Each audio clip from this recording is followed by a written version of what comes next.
Félix Tshisekedi crise de la République démocratique du Congo, ce qui te l'a dit que na sincérité nyonso et outil depuis 2018. Ke mokolo ya lelo. Patrick Mouya ya ngambo na ye alekana ki na etandoeke, mbala mingi penza alekana ki na etandoeke pour na kotalisa biso ke tokotikala ka ata mokolo moko te ko solola na ba terroriste. Pas de débat. Lelo débat est sili. Débat est clos. Pouvoir ya Félix Tshisekedi les acquis pouvoir ya kokabela. Ezala ke loko ya kokabela eloko ba pesa ki ekopesa. Et yango lelo moni toza ko se retrouver na problème o toza na yango. Loko les ala ki pouvoir ya kotelema ya kokabela. Félix Tshisekedi est dans l'obligation ya kofuka mapona kokende na ba dialogue. Parce que pouvoir wana et pendant qui déjà na ko affaiblir ba institution nyonso. Et affaiblir ba institution nyonso parce que déjà départ na yango ezala ki malamu. Tozo ko tuna sikoyo na moment o tozo ko luba.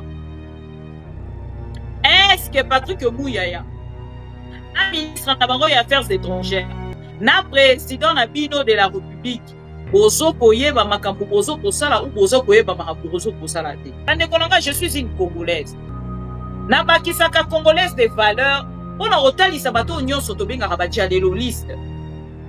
Que vous êtes des nullards. Chers amis, c'est mort.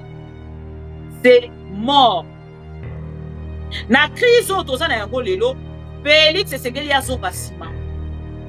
Asa kutu na besoin te. Et puis non bato bozaka na Félix Tshisekedi, au lieu de comprendre que Félix Tshisekedi est maintenant na basuka na ye, bino na ngabo na bino bofandi wana. Hey, pati beton.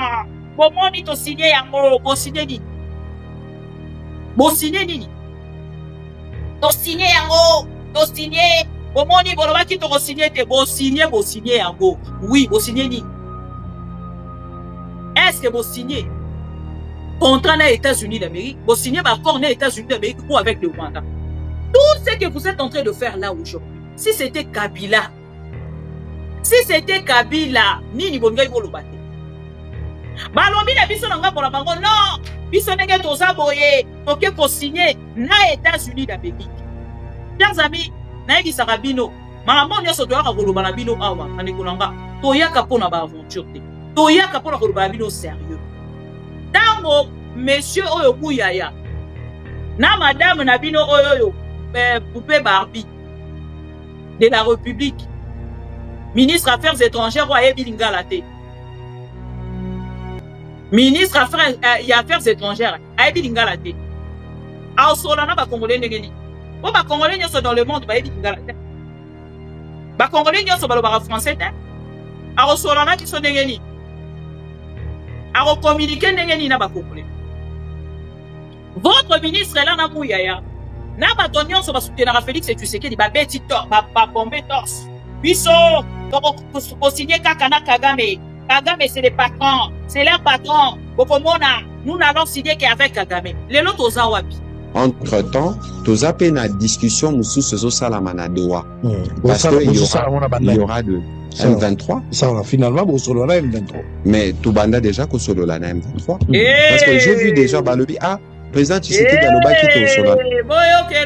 N'oubliez pas que entre-temps, toza pe na discussion musu sozo salamana doa. Parce que il y aura de M23. Ça va finalement au solo la M23. Est-ce que boyoke loko? Ngamna ya mipuya ya. Ngamna lobiango. Boyebisa ki biso awa ke bino boko signer kaka. Na Kagame lui-même. Boloba na biso bino boko signer kaka na Kagame. Boloba ki na biso ke bango baza ba pantin. Nous n'allons pas négocier avec les pantins. Nous n'allons pas négocier avec les pantins. Au commun. Nous n'allons pas négocier avec les pantins. Nous n'allons pas négocier avec les pantins. Félix Tshisekedi à travers une vidéo, ce qui te tient bouillé après te reporte à Félix Tshisekedi. Alors, Bakini, donc on négocie na bangoté. Je vais négocier avec leur patron. Nous n'allons négocier qu'avec leur patron. Boyo kaka soni batoyi de pes. Boyo kaka soni politique eza kolobate. Kolobe ça na opposition c'est kabiso to ko la critique. Bato baza na opposition baza na plein droit ya ko la critique. Mais bino boza na droit. Vous n'avez pas le droit. Vous avez le droit kaka ya ko gérer, ya ko talisa biso ndenge nini boza ko gérer. Mais vous avez le droit te ya ko talisa biso makambu ya oh non, biso to ko te bakamba kana chantage te. Bakamba kana orgueil te. Bakamba kana ko tout atolo te. Bo poli. Bo poli. Chiki cha chiki cha cha cha. Est-ce que na fingi mo?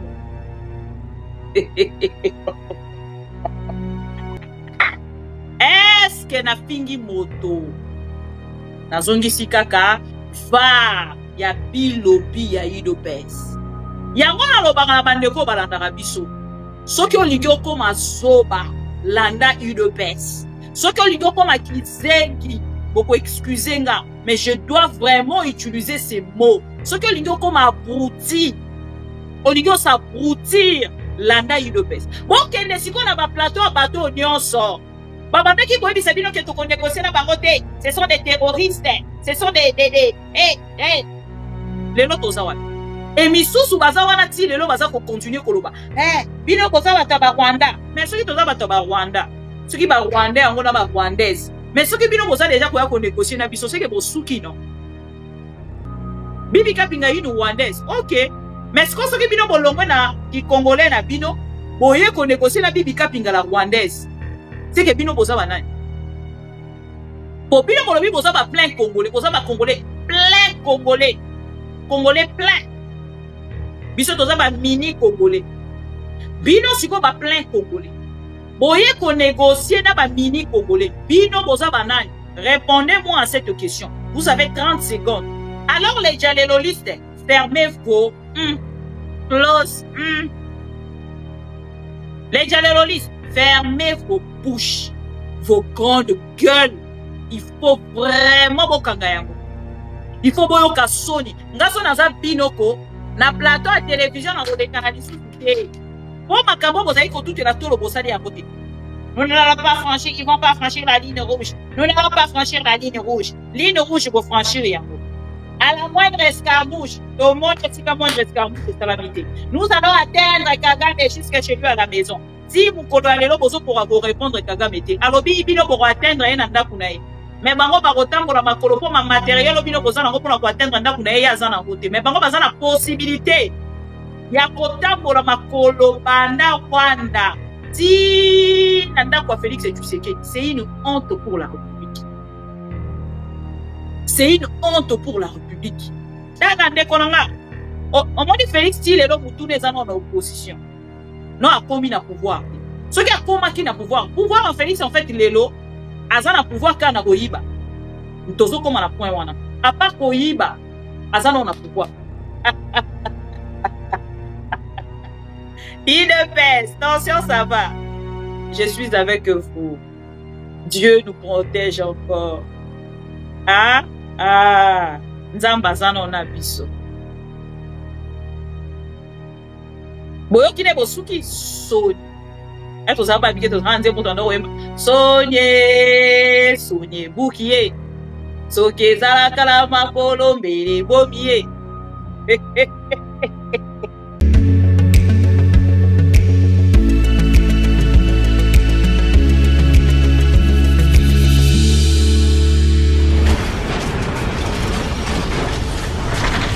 Ma Mission TV, le miroir du monde. C'est la télévision des pro-Congo. C'est la plateforme de tous les patriotes avec les infos à temps réel. Vérifié, vérifiable, sans trucage avec Maman Bibi Kapinga. La maman de tous les pro-Congo. La louba révoltée. Toujours vers vérité pour l'élé, pas de compromotion. Et si 14 waka ma solonion soyamboka Congo. RDC. Ma Mission TV. Plateforme Yaba Pro Congo. Ma Mission TV. Ma Mission TV. Ilongo na mama Agupia. Ma Mission TV. Et si 14 waka basango ya solo. Ma Mission TV. Mission na bis.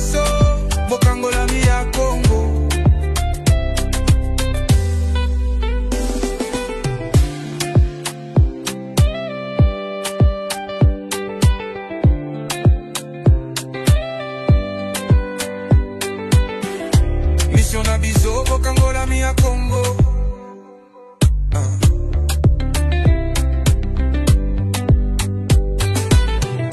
Mission na biso bokangola mi ya Congo.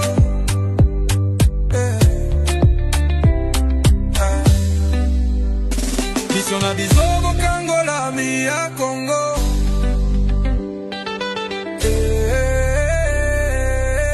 Ma mission TV. Plateforme ya ba pro Congo. Ma mission TV. Parezangate. Ma mission TV. Elongo na mama abupia. Ma mission TV. Esika tozo kabasango ya solo. Ma mission TV. Mission na biso bokangola mi ya Congo. Bokangola mi ya Congo. Mission na biso bokangola mi ya Congo.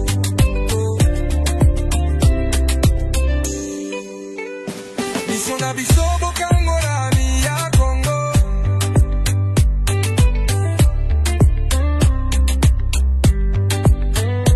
Mission na biso bokangola mi ya Congo.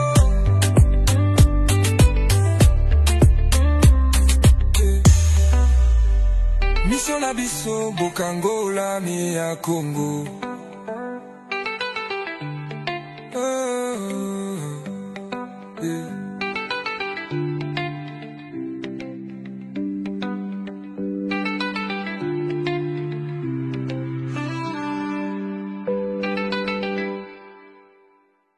Moto akokabola biso te.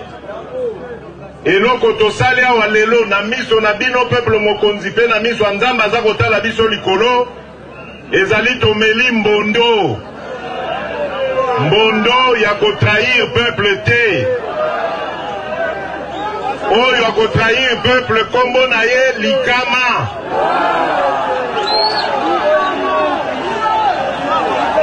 Bino moko mutu kokozwela ye sikoyo mokano. Biso basone tozali awa tomeli mbondo. Tokokende na bomoko. Les Pro Congo, bonsoir et bienvenue na rendez-vous ya ba Pro Congo. Bisika nyonso bozwami, merci pour la fidélité et confiance. Bandeko tokosala lolenge tomesana kosala soki to bandi bongo live na biso. Tokei bongo na ko like vidéo to partager, to like vidéo to partager. Pona ko panza sango elambo ya Oetali République démocratique du Congo. Bandeko ba Pro Congo.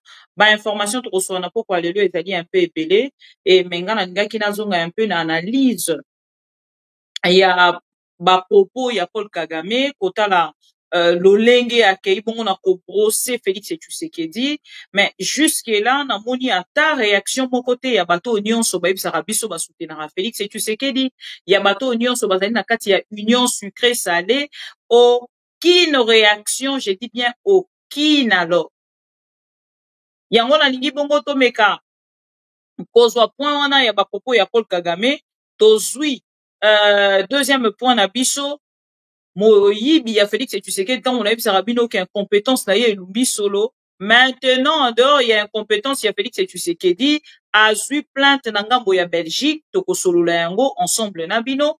Après toke kozwa siko troisième point o ezali convocation o basali na monsieur le gouverneur Jacques Kiabula na ngambo ya Kinshasa.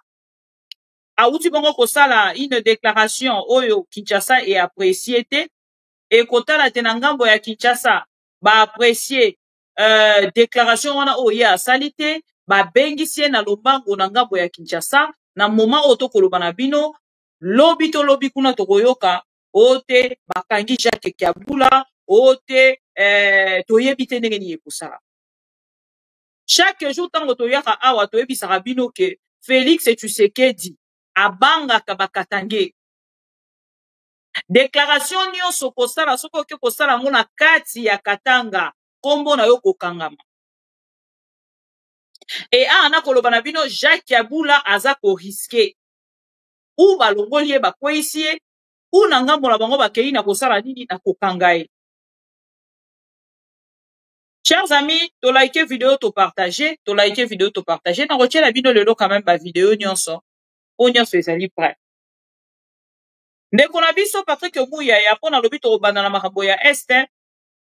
Patrick Muyaya na ngambo na ye alekanaki na etandoeke, mbala mingi penza alekanaki na etandoeke pona kotalisa biso ke tokotikalaka ata mokolo moko te kosolola na ba terroriste. Chers amis, soyez dans cette petite analyse parce que biso toleka na kambango na ba actualité, ce qui actualité o eye, actualité wana kuna ekunzi, actualité o eye, actualité wana kuna ekunzi.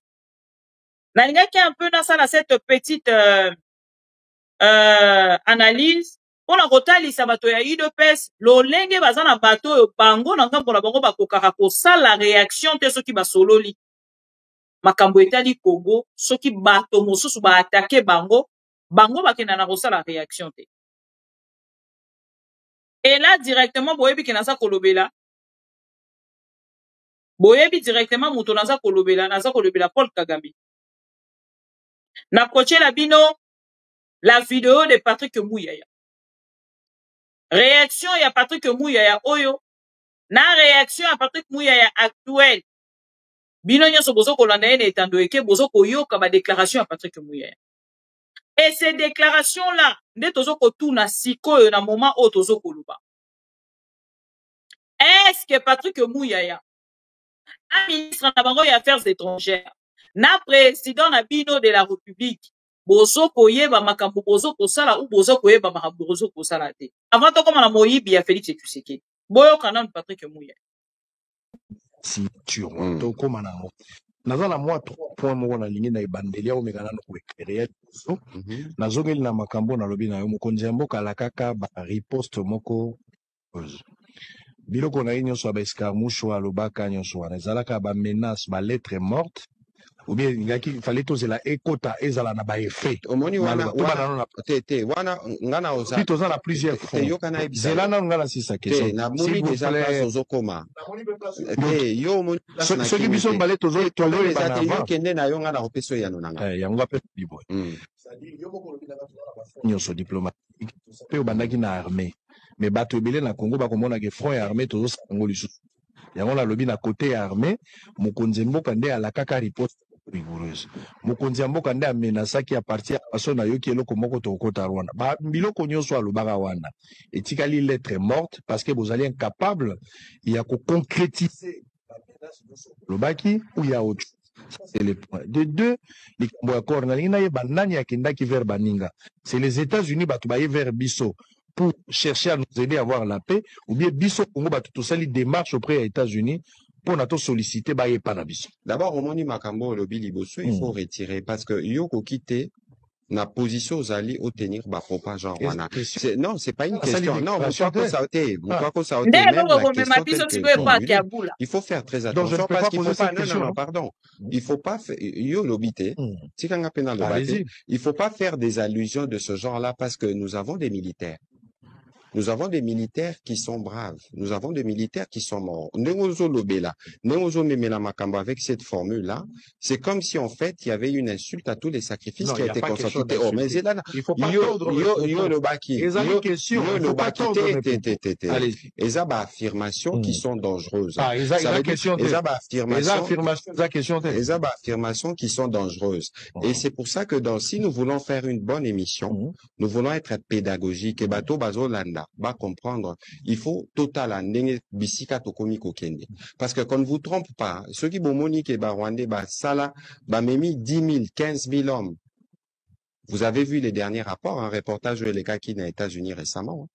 Il y a au moins 2 000 à 3 000 militaires rwandais ba kufa na guerre à Congo ba cimetière et koma minene kuna ba sala ramatanga te kuna ba lobarate. Donc il faudrait pas venir ici to ba noko tanaba deta maramususu o kutu boyebi ba marambo salama na dynamique, il y a guerre au thé et que ce n'est peut-être pas le lieu d'en parler. Ici, Israël, et c'est ça le plus important, il y a un temps pour tout. Il y a eu un temps où nous étions justement dans la confrontation militaire.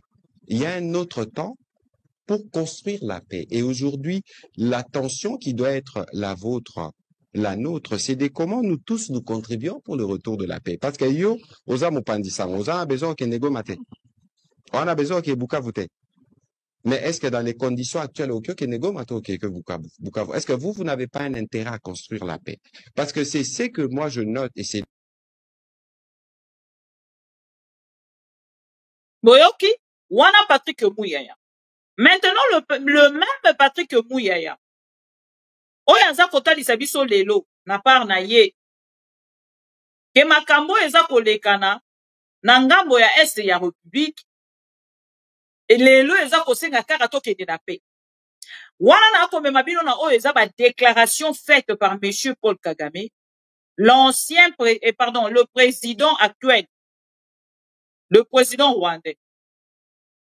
Patrick Mouyaya, na déclaration na ye, baza kotuna ye question par rapport ya ba attaque oyo Kagame asali. Bande konanga, je suis une Congolaise.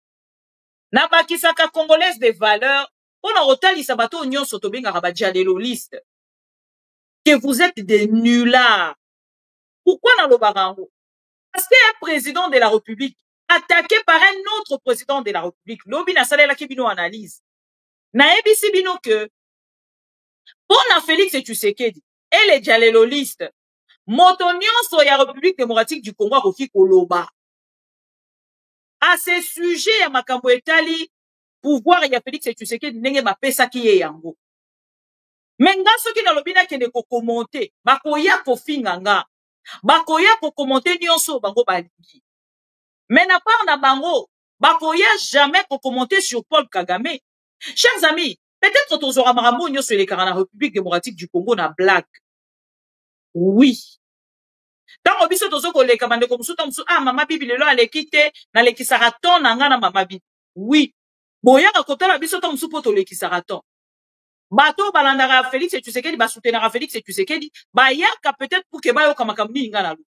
Mais soki tolobi to kende sikoyo na ba analyse o penza ya solo ya kati photo kota. Chers amis, pourquoi tous les Congolais bato nyonso ba commenter sur likambo etali pouvoir à Félix Tshisekedi? Kadoro ya zwa kepa ya Kabila. Ndeko Jean-Pierre Bemba atali sabiso alobi ke Félix Tshisekedi azwa ki pouvoir ya ndeko Martin Fayou. Ndeko Eve Bazaïba a commenté alobi Félix Tshisekedi azwa ki pouvoir ya Martin Fayou. Corneille Nanga alobi na biso pouvoir wana ezalaki ya Félix Tshisekedi te ba pesa ki ya kopesa. Chers amis, depuis que Likambo au débat au Ebanda, ça m'étonne qu'aujourd'hui, nous, Congolais, tout tirer attention na yangote. Demandez-moi pourquoi. Pour avoir dit Nathalie, ba analyse nyonso. Mais dans un monde, on dirait tout pour s'intéresser na yango au vrai sens te. Yango moi n'a pas na lobby, le na mekano bisu koko, commenter. Parce que batu ya une pes. Na pas na bango tongo ba mona marabo nyonso ele kaka. On dirait ba beta kakara.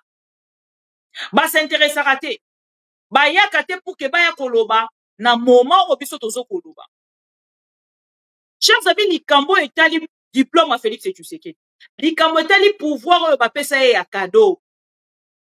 Ide pesa nanga bola bango baya ka ko commenter. Soki biso tolobi baya ko commenter. Mais soki ezali Kagame baya ka ko commenter. Chers amis, Kagame a commenté, wana bolandi Patrick Mouyaya. Kagame a lobby que Félix Tshisekedi parce que là likambo ya pouvoir wana ya Félix Tshisekedi sikoyo nde sengeli toke de kocha sikoyo liso likolo na yango. Pourquoi je le dis? Parce que l'ancien président de la République depuis makambo nyonso banda koloba ma ye aloba te. Batu babanda koloba mais soki makambo wana eza bongo pourquoi Kabila aloba te? Tant opposition zala ki ko commenter balobi oh mais c'est l'opposition. Ils vont toujours commenter. Tangu Corneille Nanga atali alobi non. Awa sikoto banda kuluba. Corneille Nanga tangu alobi. Félix Tshisekedi na batunae. Tout de suite. Balobi non, il faut aller à la télévision à changer malouba. Rappelez-vous encore. L'ancien ministre des Affaires étrangères. Aloba likambo ya compromis à l'africaine. Tango Macron aye na kati ya République démocratique du Congo, Félix Tshisekedi a begi sakene esengo nyonso. Mais par orgueil, et sali que Félix Tshisekedi na moment oyo ye, na ngambo na ye azalaki na posa azwa soutien na Macron pona likambo etali moyibi ya pouvoir na ye. Macron abaluselaki ye Kongo alobi na ye likambo ya compromis à l'africaine, ce n'est pas à nous nde bokotuna yo oza conscient makambo mosusu tokoki koloba yango awa te. La Macron abeta Félix Tshisekedi main libre na Kinshasa na kati ya palais de la nation. Et chers amis, depuis likambo et mandat débat, on n'a jamais vu un président oyo atiaki zolo na ye na kati ya makambo wana a commenté sur yango. L'ancien chef de l'État a lobby, ah, et si on s'en a qui est yo tika ka koloba lisusu te. Ah, au moni enfin Kabila lobby. Mais si quoi on a un président étranger, s'il vous plaît, qui commente sur cette affaire. Paul Kagame motoza ko commenter. Parce que Félix a soigné ça Macron. Parce que c'est aussi un président étranger. Quand il a commenté sur les combats compromis à l'africaine, Tshisekedi Asilika, le quoi motoza qui pouvoir n'a pas. Mais Félix, il est dangereux, hein. Félix était dangereux, chers amis. Tant Félix et Tshisekedi a tombo kaka, tant que Yambaka Macron à Kinshasa, je pense que bateau nyonso va soutenir Félix et Tshisekedi, batelema ki na ngambo la bango bazali quand même pour commenter. Mais maintenant de votre côté, botombo kaki tango Macron ayaki. Botombo Macron ane koya bobeka ki yango diplomatie agissante. IDPS est tombouama, diplomatie agissante, diplomatie agissante. Mais tango Macron a bandi ko commenter sur likambo ya compromis à l'africaine, diplomatie à l'agissante et qui est. Et comme c'est un traître, il faut toujours commenter en bien. Pour Félix et Tshisekedi, pour que yo va considérer yo, ça c'est l'IDPS. Et ça c'est ce que l'IDPS veut inculquer dans moto ya ba journaliste congolais. Soki olingi ba soutenir yo. Soki olingi ba benga yo journaliste professionnel soko za na nzala na yango, IDPS ezali prêt à kopesa yango mais à condition au commenter en bien. Pour Félix et Tshisekedi. Corneille Nanga a commenté. Macron a commenté. Nakati a parlé de la nation. Atalisa Félix et Tshisekedi qui a gagné la élection. Ayen dit ça, toute vérité n'est pas bonne à dire. Face ya ba jaleloliste. Basala débat baswana Félix a tomboka. On a dit ça qui est vérité. Maintenant ici, chers amis, ce qui m'étonne, moi, personnellement, et à toute ma mission TV, pourtant, la siko que le Paul Kagame, oh, bino mobengaka l'agresseur, a étalé pouvoir na bino na mesa. Azui makambo nyonso esalema ki po Félix Tshisekedi azwa pouvoir. Aye na yango ache na mesa. Il a tout expliqué. Alobi yango na télévision. Elelo bozalaki koloba. Bino nyonso bobande koloba lobi bobande koya kowangana. Ote Félix Tshisekedi, il a gagné les élections. Peuple muto a voté. Lelo na ngambo na bino bozo loba nini. Je veux quand même voir les dialoguistes commenter sur cette affaire. Kagame a dit que Félix Tshisekedi n'a jamais gagné les élections. Commenter? N'a pas comprendre, bozo banga Kagame, c'est quoi ce silence? Félix Tshisekedi n'a jamais gagné les élections. Accueilli plus loin que ça. Abeti li solo ya nege Félix n'a jamais gagné les élections. Alongwe na likamba Félix n'a jamais gagné les élections. Accueilli apesi ba version ya makambo oyo siko ya lolenge nini bango bakoti tina kati. Oh, chers amis. Nous n'avons pas de dirigeants. Bandeko, chaque jour, nous avons la vidéo à Kagame. Je n'arrive pas. Je n'arrive pas. Pour côté la ceux qui Kabila lobby, Corneille Nanga lobby, ba opposant ba lobaka, les loto komi siko na ami de Félix Tshisekedi, partenaire fiable et nécessaire directement que Félix Tshisekedi n'a jamais gagné les élections.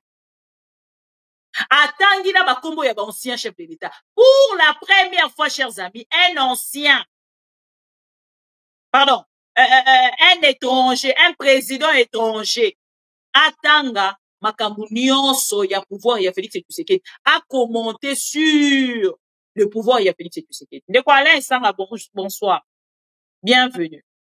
Ndeko Lomams, bonsoir. Bienvenue.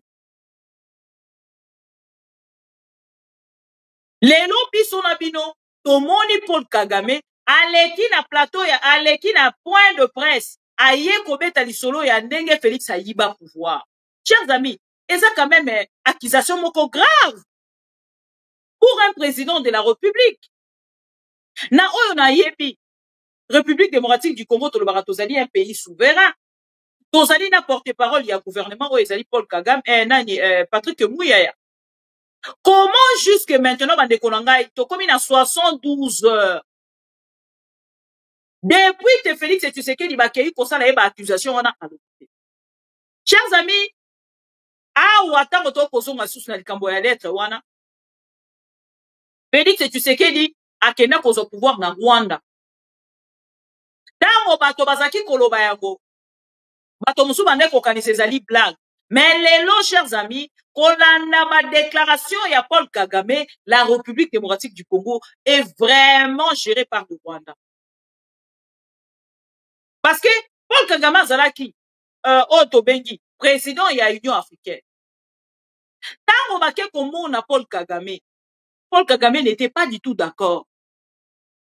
Ya kopesa pouvoir ya Martin Fayulu na Félix Tshisekedi.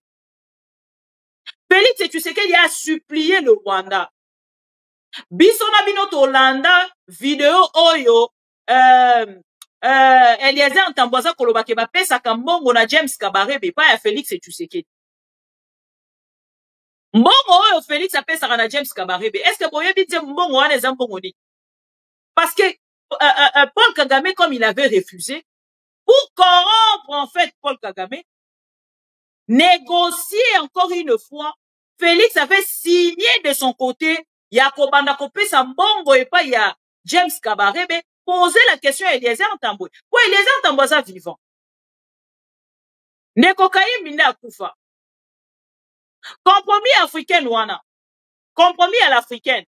Neko Félix Tshisekedi a supplié Paul Kagame na nzela ya James Kabarebe. Lokola mindele bayebaka likambo wana te, lokola makambo wana nyoso salamaka entre les anciens chefs entre le président africain yango bomoni Le Drian na ngambo na ye akendaki koloba compromis à l'africaine parce que les Européens n'étaient pas dans cette affaire. Président Union africaine na table, Ramaphosa aussi na président égyptien. Aussi président à Kenya. Et c'est là où Félix Tshisekedi a kenda kozo pouvoir. Mais les lorsque otali lolenge Félix Tshisekedi a kolinga kotali sana batu nyonso, on dirait pouvoir wana ya kenda ki pena sali campagne, sali ba élection et tout na suka na ngo azui. Boyo kena yango soni. Ngasi ko soni ya makasi na yoki koleka bino. Eza komona Paul Kagame a lobby a silisi, akangi pe ba caméra na ye akei. 72 heures sans commentaire, chers amis. Pas de débat. Le débat est sili. Débat est clos. Pouvoir, il y a Félix Tshisekedi, des acquis, pouvoir, il y a Kokabela. Et ça, que l'on y a Kokabela, et l'on va pesa qui est kopesa. Et yango, le long moni, toza ko se retrouver na problème ou toza na yango. Loko, les alaki pouvoir, il y a Kotelema, il y a Kokabela. Félix Tshisekedi est dans l'obligation, il y a Kofu, comme on a Kokede naba, dialogue. Parce que pouvoir wana et pendant qui déjà n'a pas affaiblir ma institution nyonso et affaiblir ma institution nyonso parce que déjà départ na yango ezala ki malamu. Et ce qui Félix Tshisekedi azali comme na crise wana te c'est parce que na ngambo na azali koyiba kolia komela kosala nyonso ya lingi na tête ya pays. Et awa na moment tozo koloba ceux qui tolobi bino bozali ko considérer tant que Félix asalaki ba élection en 2023 nga na considérer ka ba élection wana. Na considéraka ba élection wana. Nga nazaka ko considérer ba élection les gars na 2018. Oyo Félix Tshisekedi ba tekela ki ba kamela ki pouvoir. Et lelo Félix Tshisekedi crise de la République démocratique du Congo, ce qui te l'obite au Kenya, sincérité nyonso et outil depuis 2018. T'es mokolo ya lelo. Et alors, lelo tant qu'on observe, lelo tant qu'on observateur na observatrice, il y a pouvoir, il y a Félix Tshisekedi, pouvoir à Biloko, c'est le but de Bernard du Congo. Et ce qui n'a pas mon avis, c'est que na rotal, il s'appelle Félix Tshisekedi, vérité en face. Chers amis, c'est mort. C'est mort. Na crise autoza na yango lelo, Félix Tshisekedi azonga sima. Aza kutu na besoin te po ba bordure oyo azwi na Paul Kagame. Olie bo banda kofinga Kagame, yoka bango bakomi, oh Kagame akomi bilobela. Hey, Kagame a dit de vérité, c'est un président de la République rwandaise. Donc tant que Telemi la part na ye accueilli a sali ba déclaration oyo a sali, c'est grave, chers amis. Vous, de votre côté, au lieu de venir comme Djaleloliste, commencez à commenter du n'importe quoi. Boya plutôt na eloko e kolongola oya lobi. Parce qu'il est venu commenter comme un témoin. Oya moni pouvoir, il y a Félix Tshisekedi ndengeni ezwamaki. Alors, nanga bonabino, ceux qui boza bateau e bozara penza na moto, bozara na matoi, bozara na makanisi, nyons sont en place, c'est le moment. Yakoya koye bisabiso ke oyo Paul Kagame alobi eza lokuta bozui ba preuve na bino boche parce qu'il a cité le nom de président. Il a cité le nom de l'ancien chef de l'État kenyan. Il a cité le nom Yassisi. Il a cité le nom Ramaphosa. C'est de président de la République. C'est de président de pays africains. Donc aroki ko s'amusait avant ni nakati ya point de presse abandi ko citer ba kombo na bango. Et jusque maintenant, 72 heures, aucune réaction n'a pas à Kinshasa, aucune réaction n'a pas à Afrique du Sud. Balo bakete biso toyebi makambo wana te. Toyo kite Ramaphosa lo bakayebi makambo wana. Toyo kite le président égyptien lo bakayebi makambo wana te.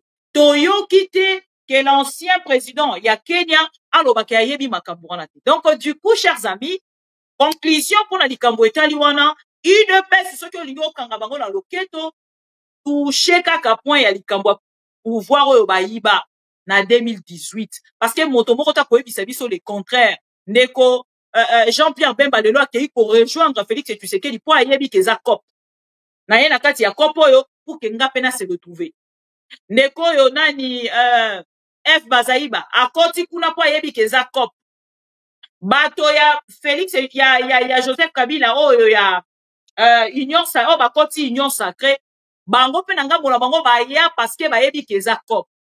Parlons de cop, chers amis, nesiko na komi na likambo yo ya cop Félix Tshisekedi azali kosala na République démocratique.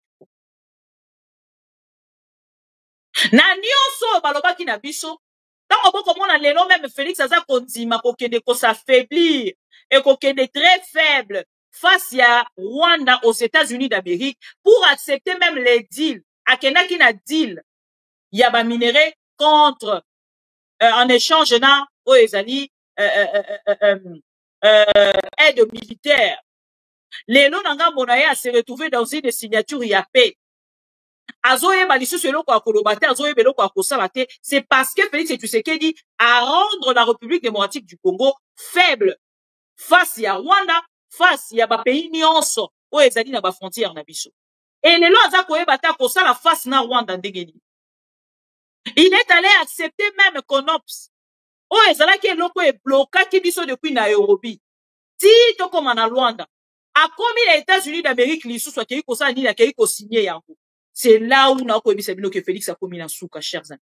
Parce que moto yo akomi na suka te, akoki ko kende jamais ko signer eloko ya bandi ko boya na 5 processus mobimba. Aboyi yango et na suka kende kontima yango. Ake kontima yango parce que a signé yango liboso ya États-Unis d'Amérique. Un pays puissant. Boye Bisanga, pourquoi il a signé? Et bino bato bozakana Félix Tshisekedi, au lieu de comprendre que Félix Tshisekedi est maintenant na basuka na ye, bino nanga pour la bino bofandi wana. Hey, Fati Beton, bomoni to signé yango, bo signé ni. Bo signé ni. To signé yango, to signé Bomoni bolobaki to signer te bo signer yango. Oui, bo signer ni. Est-ce que bo signer contrat aux États-Unis d'Amérique, bo signer accord aux États-Unis d'Amérique ou avec le Rwanda? Tout ce que vous êtes en train de faire là aujourd'hui, si c'était Kabila, nini bongai bolobate. Balobi na biso nanga bona bango non, biso nenge toza boye, toke ko signer na États-Unis d'Amérique. Chers amis, na yeki sarabino, maman nyonso toyaka koloba na bino awa, paneko nanga, toyaka pona ba aventure te. Toyaka pona koloba na bino sérieux. Tango monsieur oyo Muyaya, na madame na bino oyo Poupée Barbie de la République, ministre Affaires étrangères ou ayebi lingala te. Ministre Affaires étrangères ayebi lingala te. Aosolana ba Congolais ndengeni. O ba Congolais nyonso dans le monde ba yebi lingala te. Ba Congolais nyonso ba lobaka français te. Aosolana kiso ndengeni. Aro communiquer ndengeni na ba Congolais. Votre ministre là na Muyaya na bato nyonso ba soutenir Félix Tshisekedi ba beti tor ba bomber torse. Biso ko signer kaka na Kagame. Kagame c'est le patron, c'est leur patron. Bokomona, nous n'allons signer qu'avec Kagame. Lelo toza wapi. Tolanda ma vidéo. Boyoka vidéo oyo. Na obana la vidéo tac. Na zwina nu oyo. Boyoka. Entre-temps, toza pe na discussion mususu zo salama na doa. Parce que il y aura de M23. Ça va finalement bo solo la M23. Mais Toubanda déjà ko solo la M23. Parce que j'ai vu déjà balobi président Tshisekedi aloba ki to solo. N'oubliez pas que entre-temps, toza pe na discussion mususu zo salama na doa. Parce que il y aura de M23. Ça va finalement bo solo la M23. Est-ce que boyoke loko? Ngam na yambi Muyaya. Ngam na lobiango. Boyebisa ki biso awa ke bino boko signer kaka na Kagame lui-même. Boloba na biso bino boko signer kaka na Kagame. Boloba ki na biso ke bango baza ba pantins. Nous n'allons pas négocier avec les pantins. Nous n'allons pas négocier avec les pantins. Nous n'allons pas négocier avec les pantins. Nous n'allons pas négocier avec les pantins. Félix Tshisekedi à travers une vidéo, ce qui te tient bouillé après tu recoutes na Félix Tshisekedi. Alors, bakini. Donc, on négocie na bangote. Je vais négocier avec leur patron. Nous n'allons négocier qu'avec leur patron. Boyo kaka soni batoyi de pes. Boyo kaka soni. Na kozongi sa ba vidéo na bino na bisa bino na zavar. C'est là où, moi je touche là où ça fait mal. Moi-même, quand vous m'insultez, na mon nakangote, moi, je vois seulement Félix. Bande koso okoti na kati ya bitumba. Oya kosala, ezalaka moto yo, ata baza 10, yo cible na yo kobosa na ete. Kwa kende litama moko ekwei. Wana tango tozayeba amike ba otangisa biso, technique ya bitumba. Ata soki baza 50, yo kanga kaka moko, po tongo bango kende balobi to beta kiye. Bango pe na ngam na bango ba Tshisekedi pe a beta mi pa Bibi Kapinga. Bibi Kapinga malgré pe to buki yo loboko, mais Tshisekedi pe litama moko et tikali ko vimba kaka pona ndenge Bibi a beta. C'est ça. De pèse, tension ça va. Nazo kozongi c'est la bino vidéo oyo pour que na part na bino boyo banke politique eza koloba te. Koloba ezalaka na opposition esika biso tokosala critique. Bato baza na opposition baza na plein droit ya kosala critique. Mais bino boza na droit te. Vous n'avez pas le droit. Boza na droit kaka ya ko gérer, ya kotalisa biso ndenge nini boza ko gérer. Mais boza na droit te ya koya kotalisa biso makambo ya oh non, biso toko te. Bakambaka na chantage te. Bakambaka na orgueil te. Bakambaka na kotuta tolo te. Bo poli. Bo poli. Chikicha chikicha cha cha. Chikicha chikicha cha cha. Lo mams. Balobaki na biso bango bako négocier na Rwanda te. Et pardon na ba pantin te. Naza kolingana banana na vidéo ya plateau. Nous ne négocierons pas et nous ne comptons pas négocier avec les M23. Cela doit être bien clair. Les conditions des négociations, des discussions avec les M23 ou de la reprise de la coopération avec les Rwandais ont été définies par le communiqué de Luanda. Première chose, cesser le feu, retrait, cantonnement des armements à partir du Mont Sabinyo. Ensuite, nous discutons. Tant que vous n'avez pas vu de cesser les faits respectés, tant que vous n'avez pas vu de retrait, vous ne verrez jamais une discussion entre le gouvernement congolais et les M23. Cela doit être bien clair. Confuse. Nous ne négocierons pas et nous ne comptons pas négocier avec les M23. Cela doit être bien clair. Les conditions des négociations, des discussions avec les M23 ou de la reprise de la coopération avec les Rwandais ont été définies par le communiqué de Luanda. Première chose, cesser le feu, retrait, cantonnement des armements à partir du Mont Sabinyo. Ensuite, nous discutons. Tant que vous n'avez pas vu de cesser les faits respectés, tant que vous n'avez pas vu de retrait, vous ne verrez jamais une discussion entre le gouvernement congolais et les M23. Cela doit être bien clair. Mais voilà. Na fingi nai. Est-ce que na fingi mo?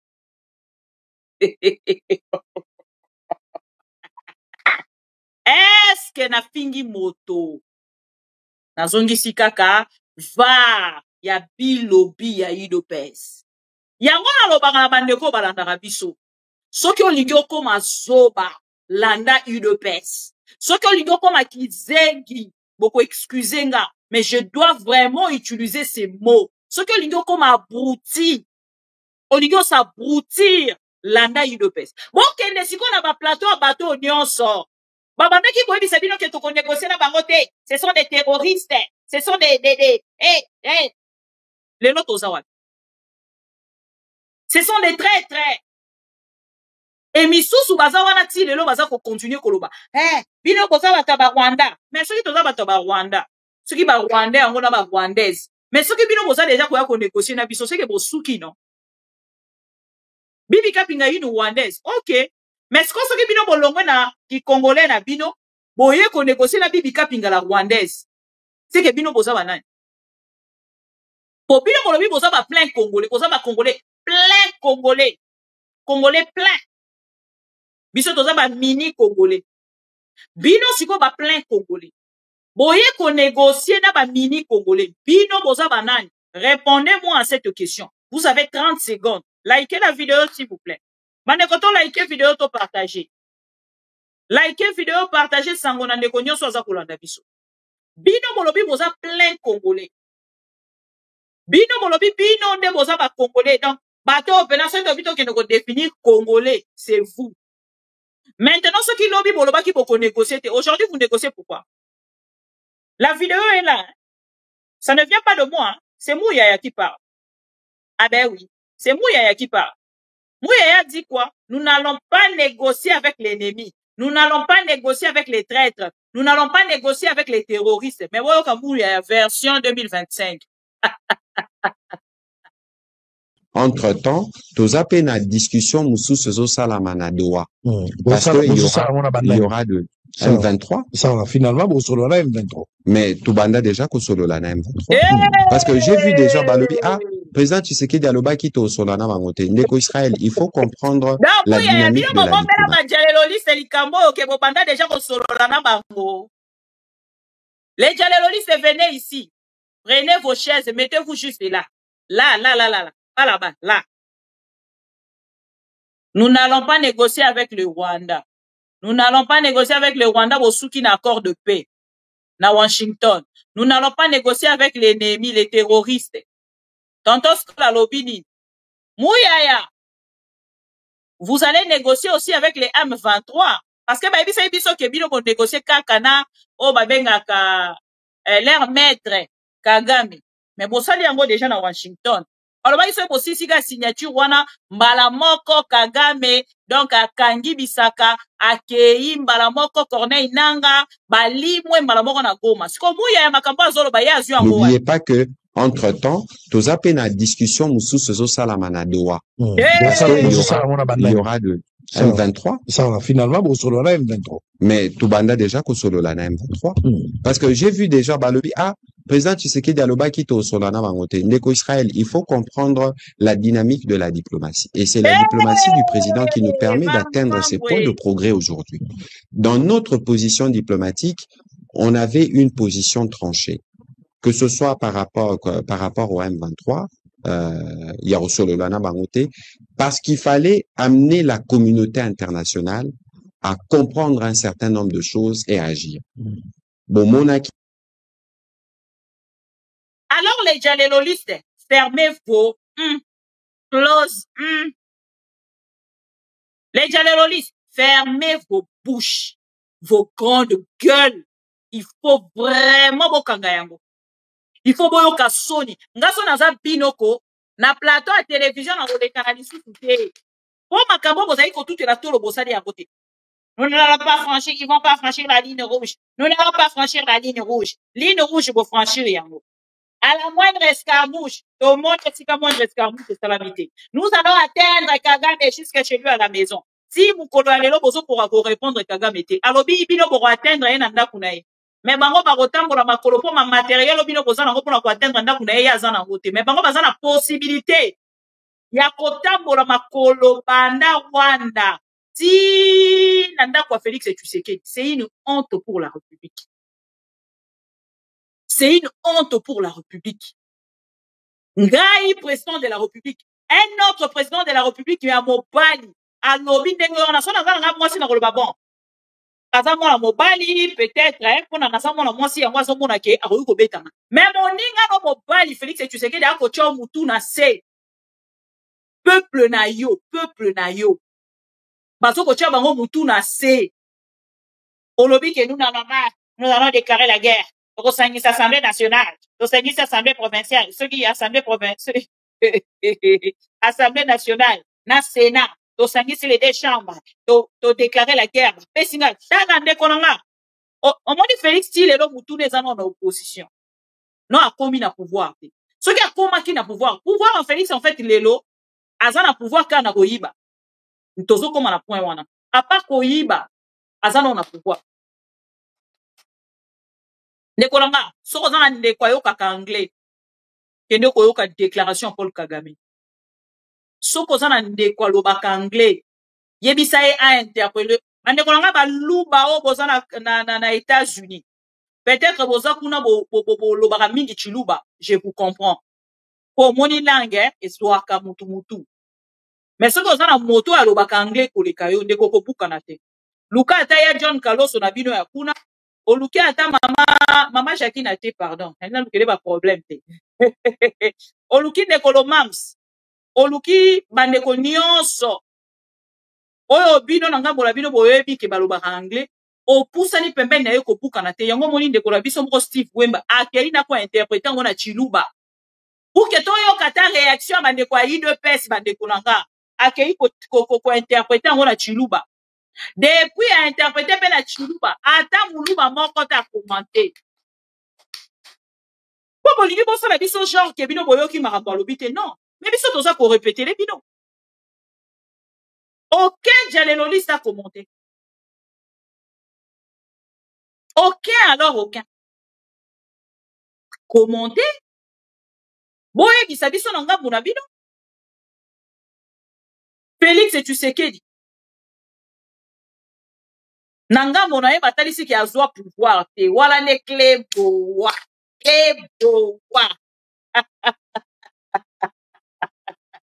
IDPS, attention ça va. Je suis avec vous. Dieu nous protège encore. Nzamba zana ona biso. Boyoki ne bosuki soni. Eto zaba bike to nze mutu ando wemba. Sonye bukiye. Soke zala kala makolo mbele bomiye. Donc, là, on va bien, chers amis. Information à retenir ezali, maramon de gomu ya yaza koloba, ezate ya traité. Ce que on dit mutoi de pesa za koloba. Oh non, donc on négocie na bangote. Mikolo bana commentaire te bazana doa. Bazana doa. Et bazana interdiction ya robot ki na ba pic. Bazana interdiction ya rosala na ba jeton. parce que masolo baza kokende kosolola kuna nano batrouve compromis. Siko eloko eza kokanga bango na kibopomba nyonso Constant Mutamba tikeli bango mama na kaka ya munene boye likolo ya mesa amema bango na lombango bakende kosala loi ya brassage mixage tokosala te parce que intégration na bakolo ya réintégration ya ba groupes armés na kati ya armée congolaise bango bakenda déjà koboya yango na kati ya assemblée nationale mais sikoyo biso na bino ngana azozela kaka soki kaka bandimi nde na ye kokommente sur yango na yeli bino ba document oyo bakenda kosigner ba loi bavota ba loi na assemblée nationale soki kaka namoni ndenge balibere basoldat ya ndeko Corneille Nanga oyo bakanga basala directement procès parce que bino bolobaki bokotikala jamais qu'on négocie na bango sikoyo procès oyo bosalaki contre Corneille Nanga lelo Corneille Nanga aza kotuna bango question boza konégocier na banani depuis Congo ezala Congo nani to négocier na ba condamné à mort te na badekolanga pouvoir à tâtonnement oyo esekisaka nga depuis Congo ezala Congo depuis Kasavubu de lelo nanu to négocier na ba condamné à mort te lelo la République démocratique du Congo un État soi-disant souverain négocie avec les condamnés à mort na doa boyoki muya ya lobini boyoki te na bandela. N'oubliez pas que entre-temps, tous à peine à discussion moussou sezo salama na doa. Parce qu'il y aura de M23. Ça va finalement pour solo la M23. Mais tout banda déjà que solo la M23. Parce que j'ai vu déjà balobi président Tshisekedi Aloba qui to solo na bangote ndeko Israël, il faut comprendre la dynamique de la diplomatie et c'est la diplomatie du président qui nous permet d'atteindre ces points de progrès aujourd'hui. Dans notre position diplomatique, on avait une position tranchée. Que ce soit par rapport au M23, Yarosolo-Lana Bangote, parce qu'il fallait amener la communauté internationale à comprendre un certain nombre de choses et à agir. Bon, monaki. Voilà. N'oubliez pas. Alobi ke bazali ko solola na banani na ba M. Bazali ko solola wapi na doa. C'est-à-dire, lelo la République démocratique du Congo négocie avec les condamnés à mort. Alors, l'IDPS, fermez vos gueules. Fermez vos grandes gueules. Taisez-vous. Arrêtez avec vos directs à la con. Pour désorienter le peuple congolais et cacher la vérité au peuple congolais. Vous ne pouvez plus cacher la vérité au peuple congolais parce qu'il y a une Bibika Pinga qui existe. Vous ne pouvez plus cacher la vérité au peuple congolais parce qu'il y a un Péro Loira qui existe. Vous ne pouvez plus cacher la vérité au peuple congolais parce qu'il y a un Fabien Kouswanika qui existe. Oyo soki bino na par na bino bokei. Bokei kobuka lokuta. Boyeli biso ba fake news na bino. Boyeli biso ba manipulation politique au Bosali. Bosali manipulation de la population congolaise. Aujourd'hui, vous êtes face aux condamnés à mort. Et ça sonne pour la République démocratique du Congo. Vous êtes face à un document que vous allez signer l'un de ces 4 matins, que vous avez déjà signé en amont, na États-Unis d'Amérique, où on nous parle, na likamboya brassage mixage. Même votre ministre des Affaires étrangères, Azalaki, incapable de défendre Yango face à la caméra sur la RTNC. Il faut avoir honte, les talibans. Il faut avoir honte, les djalelolistes. Bozo Finganga M23, mais vous négociez avec moi, Bibi, la M23. Bozo Sunelo Karo Finganga te. Si vous m'insultez M23, que vous négociez avec moi, vous m'insultez AFC, vous négociez avec moi, donc vous n'avez plus intérêt. Parce que nous sommes en face maintenant de la discussion.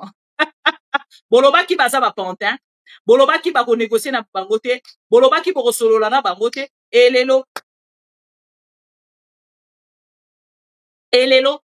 il faut avoir honte.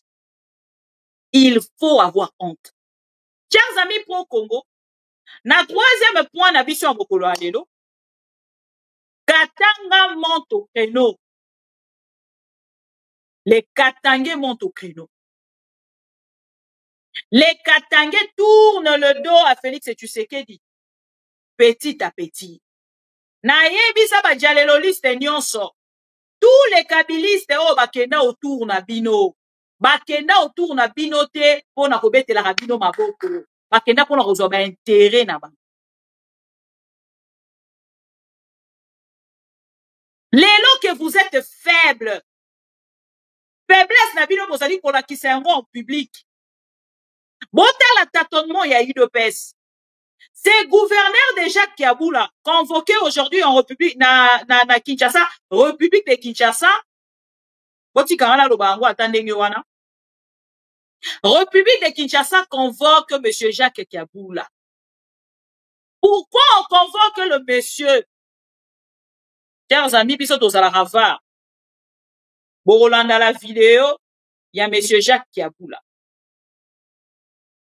Jacques Kiaboula a commenté sur cette vidéo. Boyoka.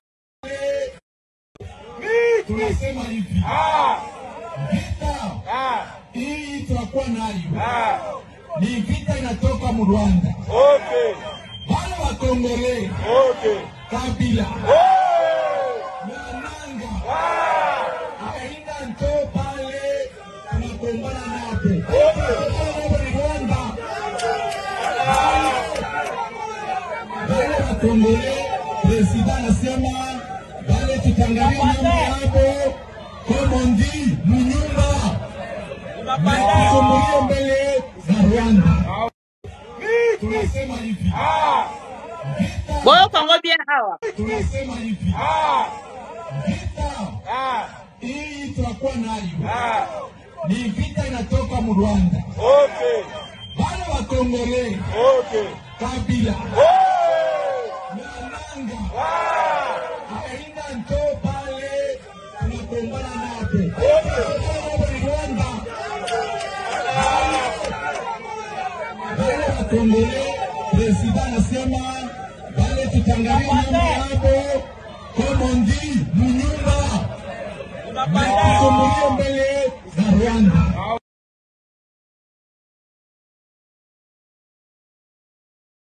Voilà. Bolandi, est-ce que vous comprenez la vidéo, Anna?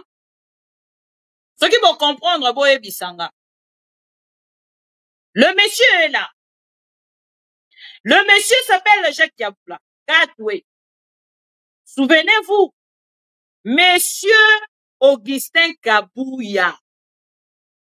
Bato ya UDPS ba ebisa balobi non, il faut to longolaye, c'est un traître. Alobi non, Jacques Kiaboula na bato na bango ya Katanga makambaza ko la kuna etali kaka bango bakatange. Biso to koyi koloba te. Je ne sais pas si vous vous rappelez encore de ces vidéos-là. Vous voyez des vidéos, non? Vous avez pas dit sous vidéo, non? Voilà. La vidéo, là, il y a Félix Tshisekedi, il y a, Moto Tshisekedi, Augustin Kabouya. Augustin Kabouya na ngambo na ye. Pour expliquer, pardon, dans d'autres photos, la famille Tshisekedi, pour la moyibi na bango, baza accusé na ngambo ya Bruxelles, pour solo la yango. Voilà. Alors, Neko, chers amis, Félix Tshisekedi appelle si Kiaboula confiance. Kiaboula pe na ngambo na ye akoma na ye kizobazoba ya Félix Tshisekedi. Nyonso bakoloba na ye yango nda kosala. Kuna na ngambo kuna batu bageraka oyo ezali ba minere ya Félix Tshisekedi, ba carré minier ya Félix Tshisekedi, soki moyibi esalemi to pouvoir à Félix Tshisekedi est constaté que M. Jacques Kiaboula yembe na ngambo na ye ke ina kozwa quelque chose, ba bengi saka ye mbango la Kinshasa parce qu'il gère les intérêts ya Félix Tshisekedi. C'est monsieur Anandi Patrick Mouyaya. Biso na bino to Landi Patrick Mouyaya à travers cette vidéo, chers amis. Botala UDPS ndenge eza na soni, hein. UDPS eza vraiment parti à soni moko na nou. totikala komona te. IDPS bango moko balobi na biso awa ke tozali ko négocier na nani na M23 AFC. Soki bolandi la maman oya uti kolekana na télévision pona koya kolobela biso likambo ya komona yango ni likambo ya accord ya Luanda.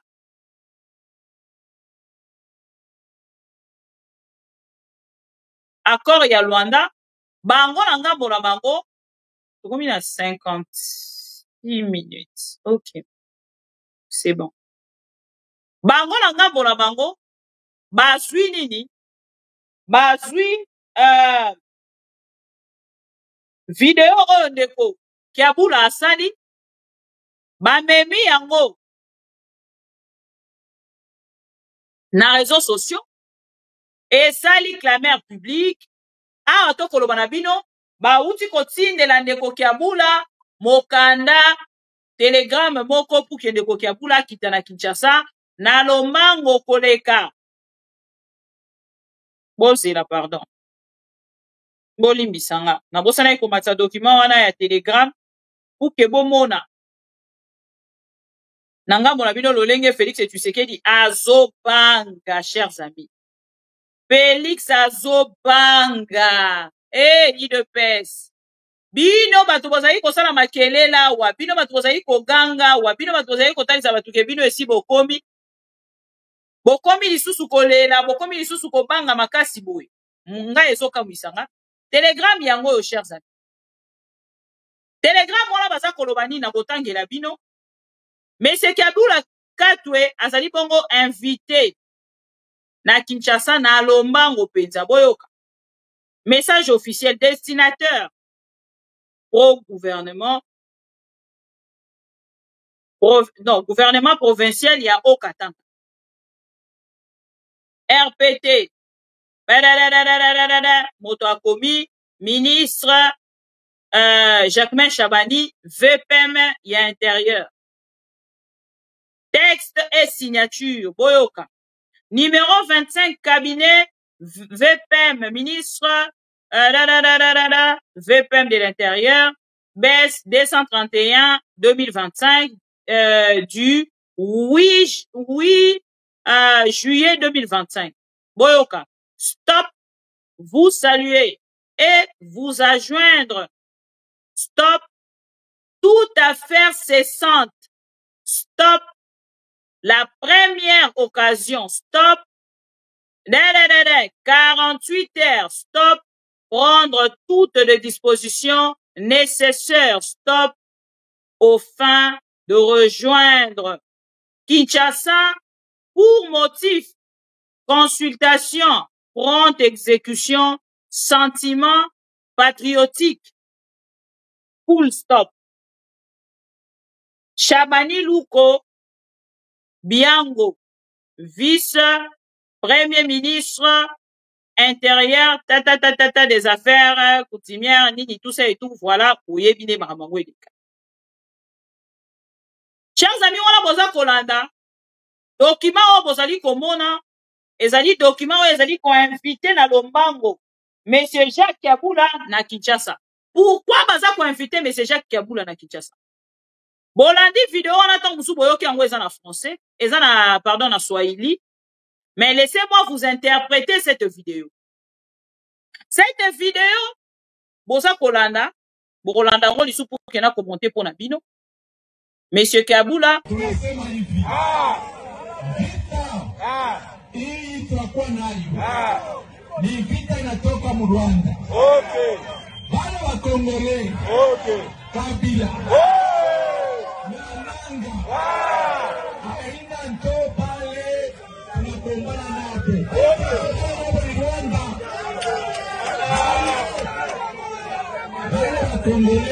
Président anasema wale tutangalie nyumba hapo kama ndi nyumba na mbele za Rwanda.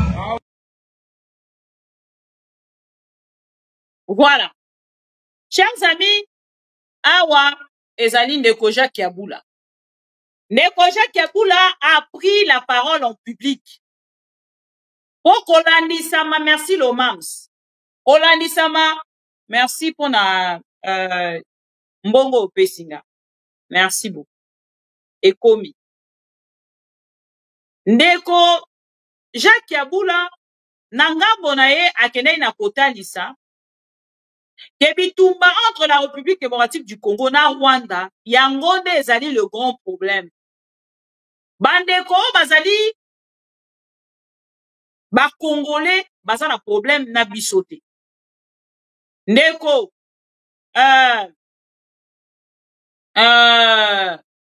Corneille Nanga, ndeko Joseph Kabila baza na problème na bisote. Baza ba Congolais, bango tokosolola na bango à l'interne. On a voulu se donner un tâtonnement. Bozo konzimelanga. Pour la bango, bazali ko accuser déjà ndeko Jacques Yabula na trahison.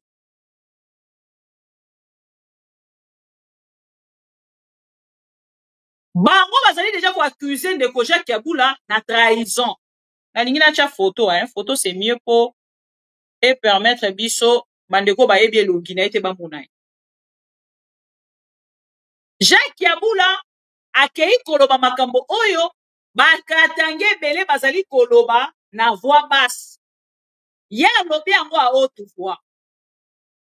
Lokola Félix Tshisekedi azali na bageger na Katumbi ye pona ya atali ya lobi na makambo oyo ndeko Jean-Pierre Bemba alobaki na télévision na menace oyo bakatange baza kosala na Félix Tshisekedi ye asala ba déclaration ya koloba que Corneille Nanga na Joseph Kabila n'ont pas de problème avec nous Katangé parce que na bango biso na bango esengeli nde to bundisa le Rwanda parce que le Rwanda c'est lui le problème.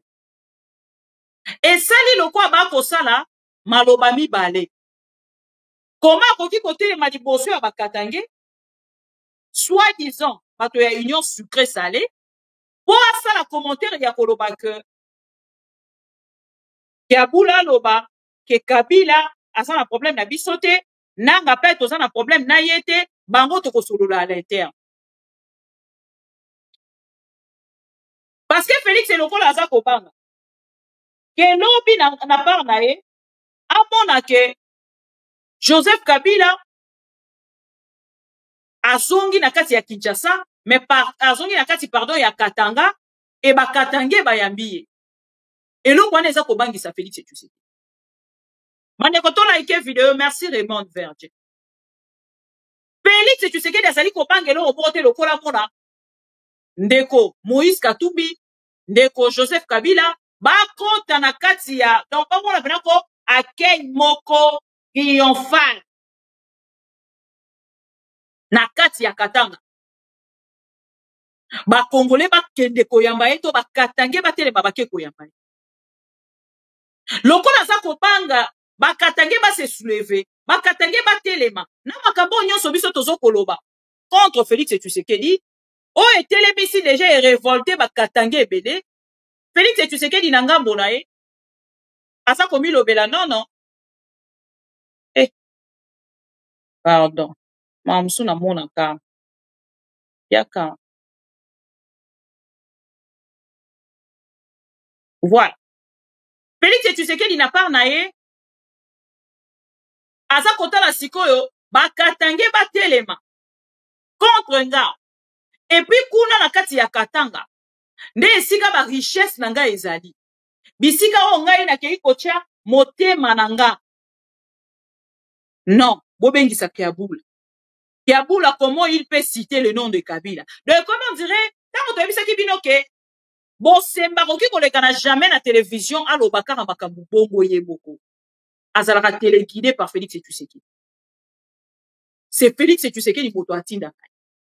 Siko bake kokot se bango lisusu na confusion. Bon moni en fait il de pèse bango balingaka bazala na kati ya ndenge discours oyo uya yaza koloba na biso oh non dynamique de la diplomatie. Ba oya bango babenge yango dynamique de la diplomatie. Donc quand les autorités de l'IDPS de l'Union sucrée salée baza kosolola na M23 babenge yango dynamique de quoi?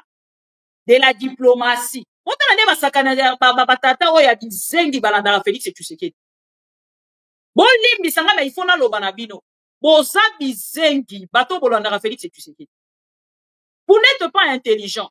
Comment vous combattez le M23? Vous critiquez le M23. Mais bango baza kosolola na ba M23 na Doha. Et bango la part na bango ba eko bisabino ke bango baza kosolola na M23 ba bengi yango dynamique de la diplomatie. Mais quand c'est vous, ba eko bisabino, vous n'avez pas le droit de commenter comme ça, vous n'êtes pas patriote. On vous trouble la tête, hein. Est-ce que vous allez obliger à vous soutenir Félix? Je ne sais pas, c'est juste une question. Vous allez obliger à soutenir Félix et Tshisekedi. Si vous avez un moko ya bino dialéloliste qui a bout la katwe, à quoi il n'a qu'à y a piège? Parce que bino vous avez déjà reçu na bango. Vous avez déjà négocié na bango. Et puis il y a moment où vous allez koloba, vous allez na droite à kofinga bango, surtout pas les autorités. Mais qui a bout la koti na kati ya jeune na binoti. Oh, bobengi diplomatie. Na kati ya diplomatie. Bobengi yango nini? Bobengi yango kone. Dynamique de la diplomatie. Na kati ya dynamique de la diplomatie. Dès qu'il y a pour la carte à côté, n'a rien pour commenter bino à lobby na bino ni. Que non, nenge ezali awa.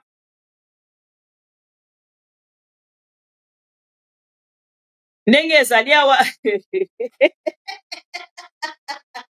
Mandeko to sekana bango. Les généralistes, balobi nenge bozo solo la nananga babenge yango dynamique de la diplomatie. Sous vision du chef de l'État Félix Tshisekedi. Non, Nzambe. Merci. Pour la Zamboulou Bamako Nzambe. Oyo sunga soutenaka Félix Tshisekedi. Bande kolanga baluba baza ko souffrir Nzambe. Lobi ba fingi nanga lelo ba solo na ye. Tango ba osola na ye ba bengi be so biso to solo nanga ba lobi biso to zali ba patriote te. Ba lobi biso to zali ba traître. Ba lobi biso to zali ba rwandais. Mais soki bango ba solo na ye ba bengi yango dynamique de la diplomatie Nzambe. Mkoloni loko sauve bande kolanga baluba Nzambe.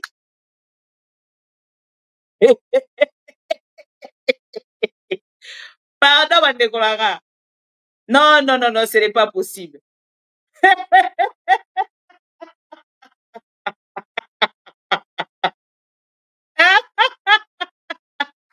Hein? Bango ça va se lève avec babengango diplomatie, hein? Nini dynamique de. Et n'importe quoi sur un moment wapi omuya. Si on a quand il y a dynamique de l'opposition, ce qui Nzambe na. Na kati ya dynamique ya diplomatie yango kasi nde kaisi papa na ngai na ebite Jacques Abula sozo la ndanga soki okomi na bureau ya Jacquemain Chabani na ebite okoluka banda ko se justifier parce que pour na bango ndenge yo lobi bongo yo zali na droite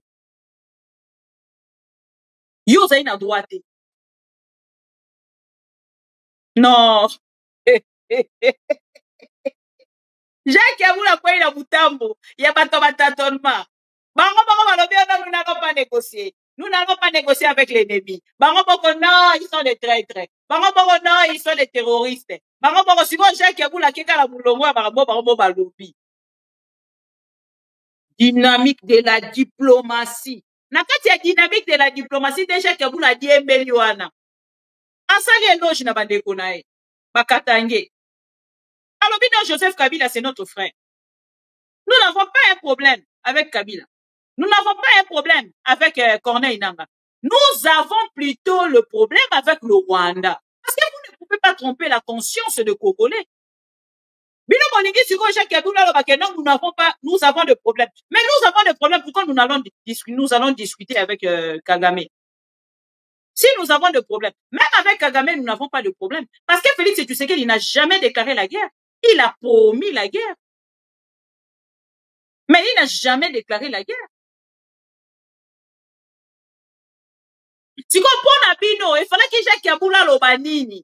Alors que Kabila était un Rwandais, alors que Kabila était un traître, alors que Nang était un traître terroriste. bozwisa ye baproblème na badéclaration wana na Corneille Nanga na Kabila pendant que ye aza Katange. Après bozwisa ye baproblème pendant ce temps bokomisa donc butu nyonso akokota na UDPS soko oza kotravaille na Félix Tshisekedi il faut koma zoba. Il faut koma moto oza na malade ya mutu. Il faut ozwa cerveau na yo olongoli yango bimisi yango kwesi yango na se boum.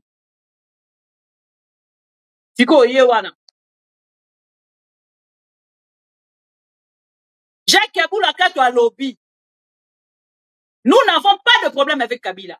Nous n'avons pas de problème avec Nanga. Nous avons le problème plutôt avec le Rwanda. Kinshasa et déplaire Bango. Basepeli na yangote. Kinshasa za satisfait. Donc au niveau du public na biso, oyo yo so ko kende ko sola liboso na bango. Oya ko ebisa bango ke non, mais ba ndeko ba meka mpe ko faire comprendre nga parce que lobi soki peut-être tozo ko landela c'est tunga. Na ko landela likambo ya Jacques Kaboula na sembo ba benga ngoni. Na ko landela likambo ya Jacques Kaboula de près. En temps réel. Na ko zala wana pour que na informer ba Congolais. Na ko landela yango en temps réel pour que to expliquer ce ko ba Congolais. Même lelo na roke na TikTok. Pour que tu me un peu kosolola yango. Bino moko bolobi. Kezali nini? Dynamique. Il y a diplomatie. Dynamique de la diplomatie. Yena kati ya diplomatie ce qui dynamique. Yepa yewana.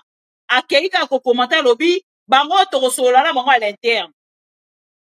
Et niko loba to kene na dialogue na ba. Parce que Félix Tshisekedi a dit dialogue, anti-dialogue, c'est l'un des projets qui a peut-être il y a à l'intérieur, à sa gouverneur provincial, il y a Katanga, donc à informé.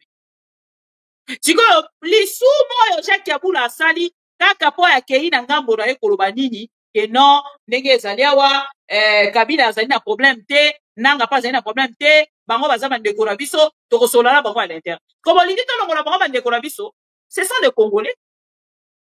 Bon, la nationalité.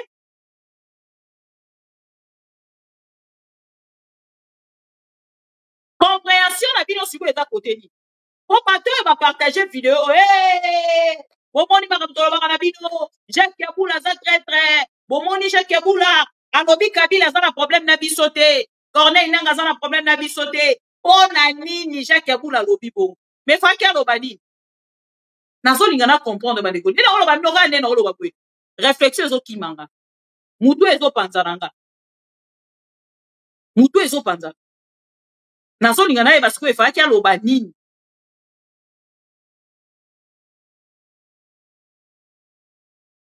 Lokola ndenge bazana ba ebike, lobi soki Uvira ekwei. Chers amis, menace eza makasi. Menace eza makasi na kati ya Uvira. Awa toko panga ba hostilité zonga l'un de ces quatre amants. Pour ceux qui est zongi, na utu kolanda France 24. Na roche la bino na deuxième partie. Gouvernement ya Kinshasa a utu kotinda 7000 hommes. Na mando Uvira Kalemi,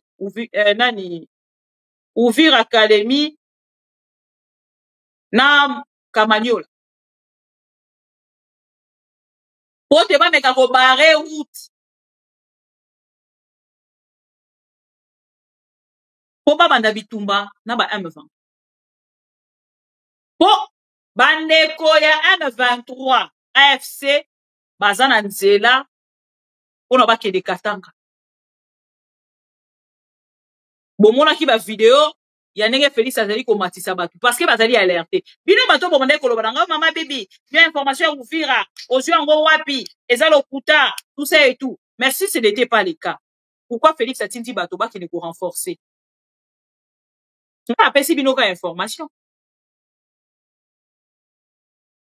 Nga apesi bino ka information.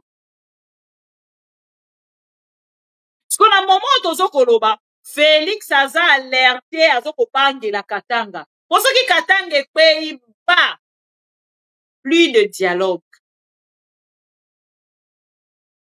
M23 zwi nzela mbala moko. Kalemi, Tanganyika, Katanga mbala moko. Na ba source nyonso nga naza kosola na bango balobi le temps n'est pas bon na Uvira.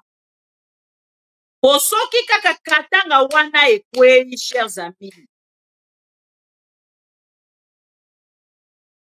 Félix Tshisekedi a botola babiloko ya bato na Katanga. Famille ya République démocratique du Congo mobimba. Oyo tobengi ya OIA, République de Kinshasa. Famille ya bango mobimba bakoma kovanda na Katanga. Bakosala terreur moko impossible na kati ya Katanga. Et lelo na part na bango kotala na position o bakatange baza na yango. Bandeko eloko ezali kobangisa Félix Tshisekedi loko babotola ye Katanga ezali te. Ye moko Félix Tshisekedi ayebi ke pona likambo ya Katanga bakokanga ye. Bakokanga Félix Tshisekedi. Ce que eloko eza kobangisa nga alerte o Félix Tshisekedi aza na yango na moto. Pona o etali Katanga. Lokola ye moko na asala discours ya ndenge wana te. Atali ke confiance o tosalaka na Kiabula. Kiabula asali commentaire pona koloba ke Kabila n'a pas un problème avec nous. Elingi koloba ke ezali danger permanent. A commis danger permanent. Et Kiabula, si tu oses de venir à Kinshasa, tokoyoka sango parce que Telegram on a la kisibino. Soki batindi yango puis balobi na ye déjà a arrêté nyonso aza kosala kita Kinshasa. Koloba déjà na Kiabula a arrêté nyonso po akende na Kinshasa, ça sent très mauvais. Ça sent très mauvais. Et soki Kiabula na part na ye aza komona ngo à la légère, aza kozwa ngo à la blague, akokanisa ngo ezali oyo babengisaki l'autre fois ya ba millions, oyo bakendeki ko détourner. Bonne chance monsieur Kiabula, biso na tokotuna na na téléphone. Kiabula boni kuna na aner. Vous allez pleurer. Parce que Félix pite tellement na Katanga.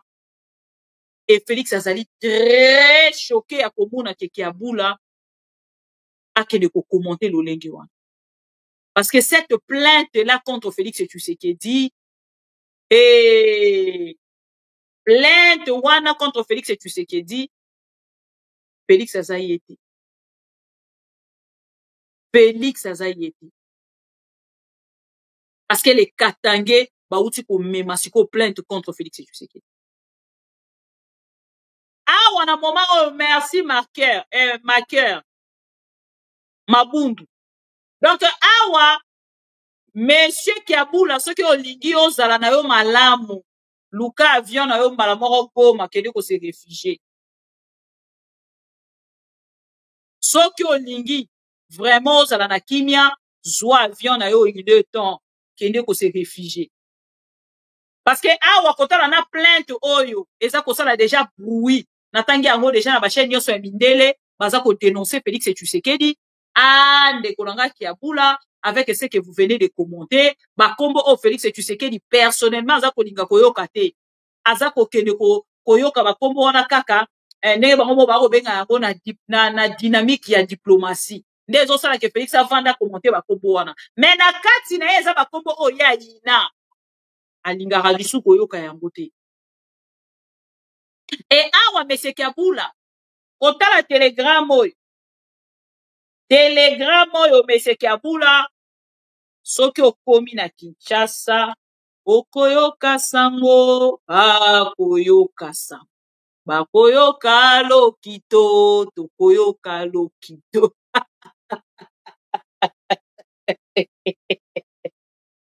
Monsieur Kiabula, aussi bien sika basimba kate.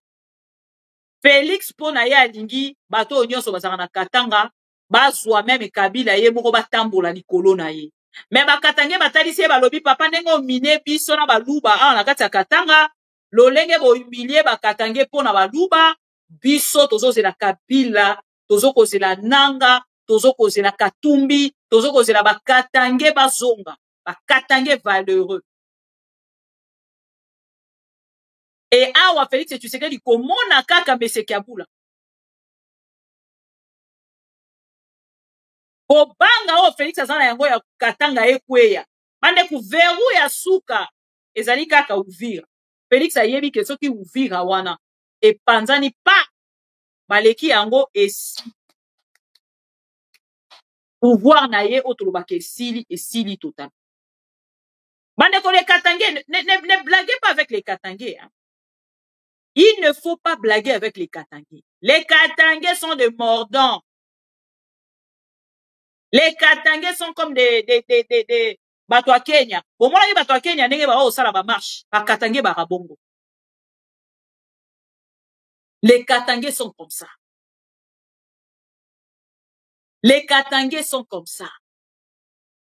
Et chers amis, ndeko Kiaboula, te souhaite bonne chance. Eza nzela na yo oponaki union sucré salé. Espérant que nakati ya union sucré salé opona barokende quand même na part na bango pour comprendre lo lengeni ya ko traiter yo. Parce que biso toyebi ke UDP se traitera nango bakumala. Espérons qu'ils vont te donner une considération. Ya kotala ke makambo yo lobby ezoko kene na cadre ya oyo Patrick Mouya ya lobaki. Dynamique de la démocratie, de la diplomatie. Bango bazana droit ya koloba yango me binoté. Mais vous êtes quand même en prison, hein? Ah ben oui, hein, vous êtes quand même en prison, pouvoir en gros Bokenda, boza la prison. Bokenda ko soutenir tout moro boye, ah on peut sabino droit ya kolobate. Dynamique dynamique de la diplomatie. Ah ouais, donc selon Nana Corneille Nanga Lelo est comme dynamique de la diplomatie. Ok, les généralistes boyoki, on a combo à Sika, oh bino borobanda ko utiliser ces derniers temps pour la recommander pour la Corneille. Ceux qui battent tout bino, mais bino bolobaka pour négocier tena Corneille nanga lelo boza ko négocier pour ni. Non, c'est sous la vision du chef de l'État, la dynamique de la diplomatie. Yango mutu eza ko sala biso de l'autre commenter na eza soni kuna. C'est une honte pour vous. Avez humilié la République démocratique du Congo. Vous laissez aujourd'hui un Kagame commenter contre la République démocratique du Congo sans réaction, sans réplique. Vous êtes de faibles, des dirigeants faibles. Ndenge vous trahir Congo. Congo est pour trahir bino koleka o bino bosali. O bosali na Congo, Congo est pour fouta bino koleka o bosali. Chers amis, Félix alobaka likama. Maman F Bazaï alobaka pouvoir à Moïbi. Toko sangana na bango te. Lelo a sangana na bango bo ko mona ndenge pouvoir ngo ezoko kende. Même la nature est contre le pouvoir de Félix Tshisekedi. Ba catastrophe naturelle eza ko salema. Ya moto za ko prier, biso na bino tozo ko prier. Mbule beta na Kagame kuna, Kagame nda kuna ekweya, we na boye, tout ça. Maintenant mbule ko beta, ezo beta na République démocratique du Congo. Des érosions ezoko salama. Tout ça pourquoi Ikamboya Moïbi a pouvoir. UDPS boyoka soni ya kolekana na télévision. Na chavarani ya mama Bazaïba tokocha ngo la deuxième partie. Parce que na kati ya laptop nanga oyo nazana ba vidéo au moins na ba vidéo ebele naza ko utiliser te. Ba vidéo ebele naza ko utiliser te. Pourquoi? Parce que naza un peu limité na kati ya laptop oyo. Toko zoa bablo nyonso eza kuna toko yana yango na disque dur. Toza ba disque dur wana nyonso. Toko yana yango a. Eza soni pona Félix Tshisekedi, eza soni pona bato balandaka ye na sima. Po botuta kitolo, bo bomba kitors, bo ko ba toko négocier te, toko ne ba ebisi bino awa actuellement tozo négocier. Patrick Mouya, var na yeza. Si tu toko mana. Nazala moi trop. Entre-temps, toza pe na discussion musu sezo salama na doa. Parce que il y aura de M23. Ça va finalement bo solo na M23. Mais tout banda déjà ko solo la na M23. Parce que j'ai vu déjà balobi Président Tshisekedi aloba kito solana bangote. Ndeko Israël, il faut comprendre la dynamique de la diplomatie. Et c'est la diplomatie du président qui nous permet d'atteindre ces points de progrès aujourd'hui.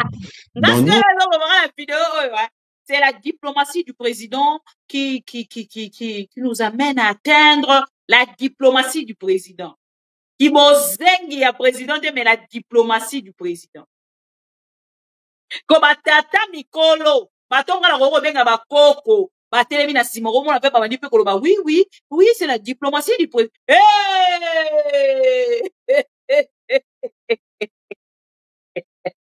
N'oubliez pas que, entre-temps, tous à peine à discussion, moussou sezo salamana doa.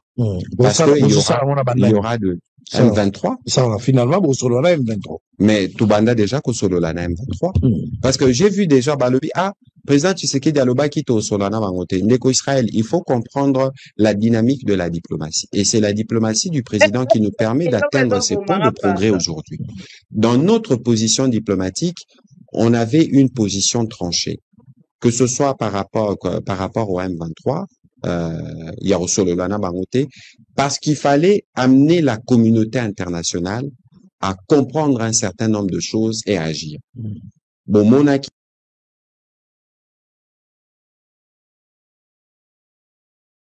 Donc, Nabatonia Sobofinga Ranga M23, Nabatonia Sobofinga Ranga AFC, bato nyonso bofingaka Corneille Nanga, bato nyonso bozala matin midi soir. Hey, bomoni Fachi azokende na bango likolo, akei kokitisa bango. D'ailleurs même, bomoni te Fachi asali boye. Boyoki, bokomi na niveau nini, il y a la dynamique de la diplomatie du président. Ah, na moment boke na phase, il y a dynamique de la diplomatie du président. Pardon, naki mutu pasti, pardon. Kope sanga 30 minutes. Nazozonge la bino. Bon, comme la niveau ni ya, bon, biselieze antambwe. Ah, wana minute opposant la phase ya dynamique de la diplomatie du président. Les idiots, les malades.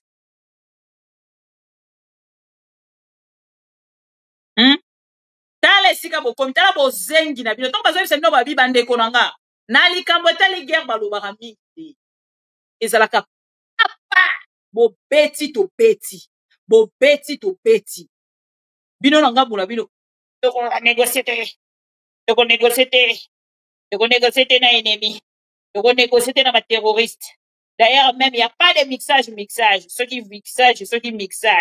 Il n'y a pas de, on va pas négocier avec les pantins. On va pas négocier avec les nignoyo. On va pas, bosuki na dynamique de la diplomatie du président. Négociation à Doha. Et puis, matiti batuna bango batwa liboso bakomi na Doha. Po ba uta iko obligé bango ba officiel de baki.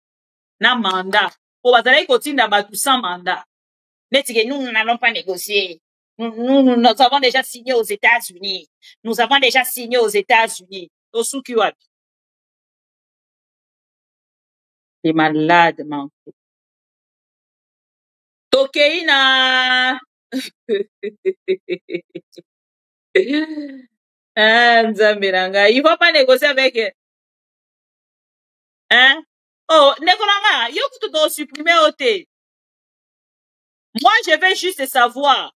Vous avez dit que vous renégociez avec l'ennemi. Maintenant que vous négociez avec l'ennemi, comment nous devons vous appeler, vous, là? Parce que nous, vous nous avez traité de traîtres. Nous, des communicateurs de quoi? Hein? Des terroristes. Maintenant que vous discutez avec les terroristes, comment devons-nous vous appeler? Bino moko pona mo oyo bino bolingi to bengi na rabino. Bizengi, bambua, bazoba, to benga bino banani.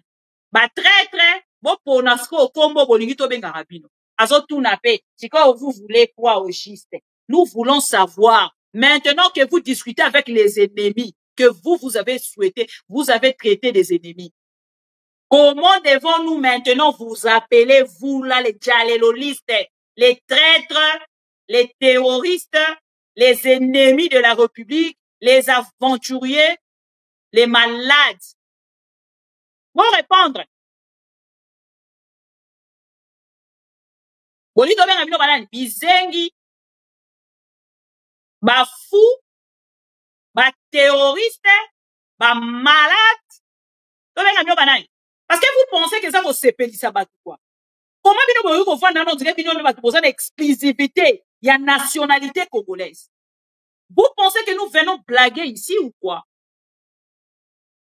Vous pensez que nous autres to yaka kosaka. Bino ba to boloba ki bino poza ba congolais. Boleki ba congolais nyonso. Bino de poza na patriotisme dans le sang. Maintenant que vous discutez avec le Rwanda, vous discutez avec le pantin, les soi-disant pantins. Pour le moment qu'il a dit ça, Bossali Bala, il veut belé. Bossali Bala, il veut belé. Oh, Bolobi n'a pas que vous n'allez pas discuter avec le Rwanda. Nasuka nango boke ko discuter na Rwanda, na Washington. Tout le point que vous avez refusé, n'a pas processus nyonso ya dialogue. N'a pas processus nyonso depuis Bobanda. Bossali ni boke ko dimango na Washington. Ezali ni complexe. C'était pourquoi. Vous pouvez nous répondre na ma question wana.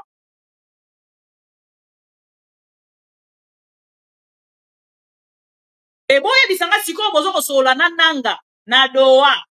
To benga bino banani. Ba traître, to benga bino banani. Ba zoba, to benga bino banani. Po bozo na nanga na doa. Les escrocs, vous avez escroqué moralement le peuple congolais et vous pensez que vous continuerez à escroquer le peuple congolais. Jamais. Tant que biso sotoza ko exister, bokotika ka lisu ko sala ya moti. Chers amis pro Congo, na oyo ko silisa live ote, sans pour autant na talisa bino likambo ya ndeko na biso Fabien Kuswanika. Oh là là, autant ngo eza wapi. Na sali mwa mikolebele na lekite, bokolimbisanga. Nazwaki engagement na ba pro Congo. Ya kolobela likambo ya soirée oyo eza le 12. Voilà, to chata soirée oyo po makaba zoba oyo eza mwa pasi kolanda yango. Ndeko na biso Fabien Kuswanika azali ko organiser Galon de charité Mawanga le 12 juillet 2025 à 19h. Ngana kozala le Copero Loire à paix. Eza mukolo anniversaire na ye. Donc jour J moins combien? De l'autre le 8 hein, jour J moins 4. Jour J moins 4.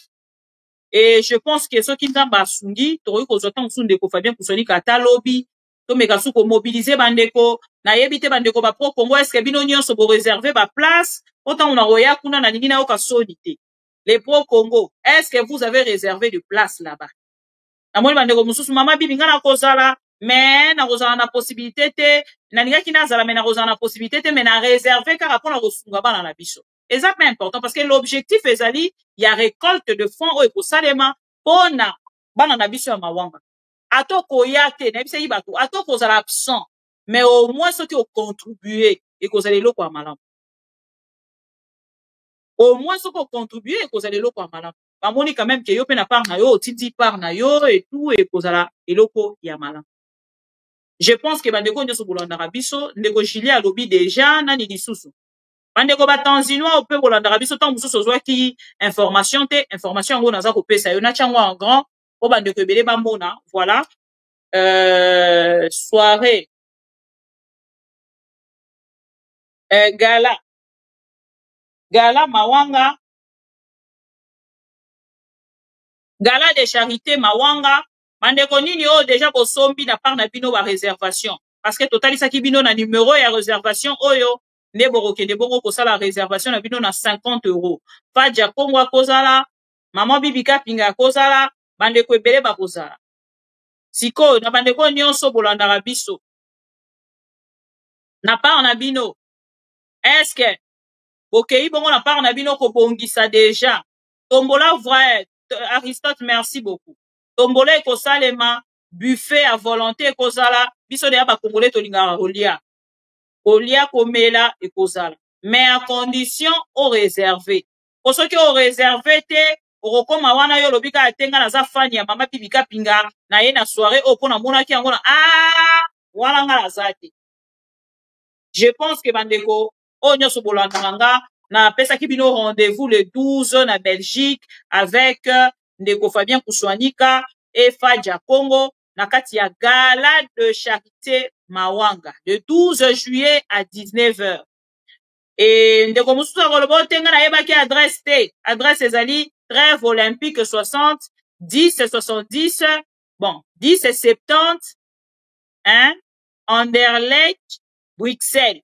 Voilà. Réservation numéro yango wana otenga na mona ki numéro te, il nous reste que 4 jours.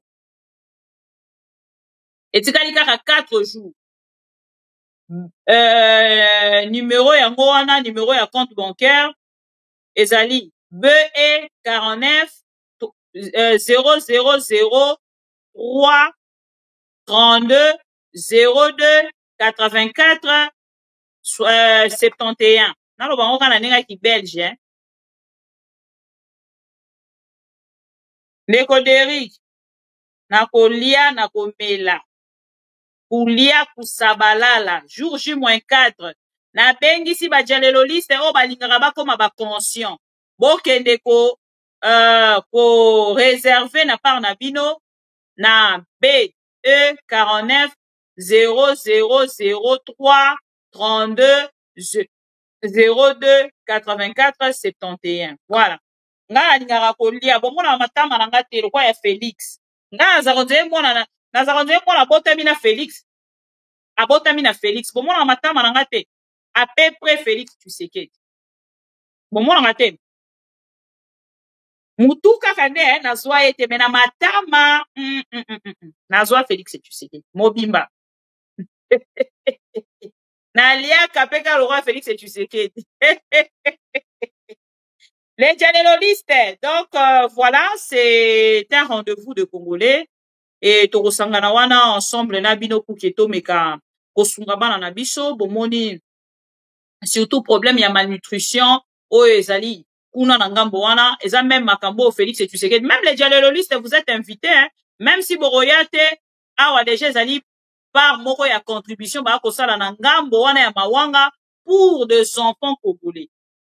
Pourquoi na koloba yango? Parce que makambo wana normalement na kati ya l'état na bamboko biso tozali biso ba population tokendaka koyede bato mususu te na volonté na biso mokozala fo kende pa l'état pesio a subventionné bino après bino na ngambo na bino bomemeli population mais oyo ya biso ezali entre nous congolais tozopesa lopoko tokende kolongola charge moko to mususu ya 10% na oyo esengelaki l'état congolais ya ça.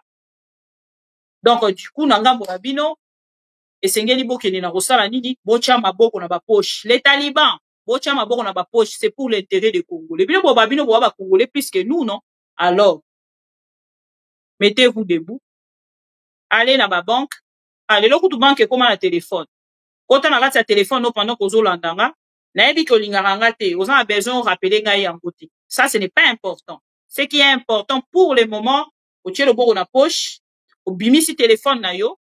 Au côté na kati ya téléphone na application pour nous te basala yango ndenge nini na kati ya application ya banque na yo okei na transfert otie raison gala de charité Mawanga réservation ozwi numéro ya compte oyo okomi osali nini oke komona ba oke kosunga bandeko na biso wana voilà pour eza musala Félix Tshisekedi ce n'est pas notre travail yemne pomoni bafundi na Belgique nazoya na sujet wana bomoni bafundi na Belgique mbongo oyo akoyiba wana nde makambo esengelaki asala yango nde ba devoir na mais malheureusement ce n'est pas le cas.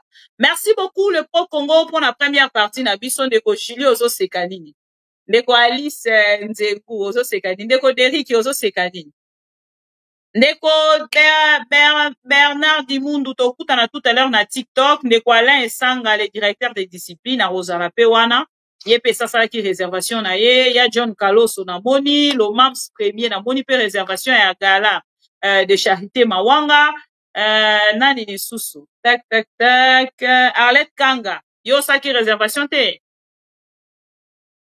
OK ndeko Gaston Maloa osaki réservation ndeko Philomène Manuel osaki réservation Jo Tambi osaki réservation Voilà, vous allez ébeler, vous allez bongo kosela, tokutana, et vous allez attendre une occasion à malamu, pour nous mettre un peu échanger ensemble, le cola congolais. La ligne bino mingi, voilà pourquoi, et c'est nati kabino na première partie na biso potokutana na deuxième partie. À tout à l'heure, chers amis, encore une fois, pour le pro Congo, les dialoguistes va comprendre, ceux qui a comprendre, tindele vidéo, Yebiso lobby, oh yo, comprendre te, makamboni ni mama bibi a lobby. Tala mama bibi a lobby, ezali plutôt kotali sabino ke, pour fingaraye, terroriste, mais, on a moment, oh, bino bozali ko solana ba terroriste. Entre-temps, toza pe na discussion musu sezo salama na doa. Parce que il y aura de M23. Ça va, finalement, bon, solo la M23. Mais tout banda déjà ko solo la na M23. Parce que j'ai vu déjà balobi, président Tshisekedi aloba kito solo na bangote. Ndeko Israël, il faut comprendre la dynamique de la diplomatie. Et c'est la diplomatie du président qui nous permet d'atteindre ces points de progrès aujourd'hui. Dans notre position diplomatique, on avait une position tranchée. Que ce soit par rapport au M23, Yarosolo-Lana Bangote, parce qu'il fallait amener la communauté internationale à comprendre un certain nombre de choses et à agir. Bon, Monaki.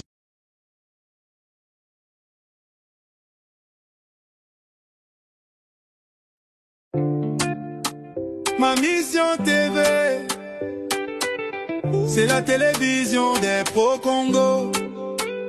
C'est la plateforme de tous les patriotes avec les infos à temps réel.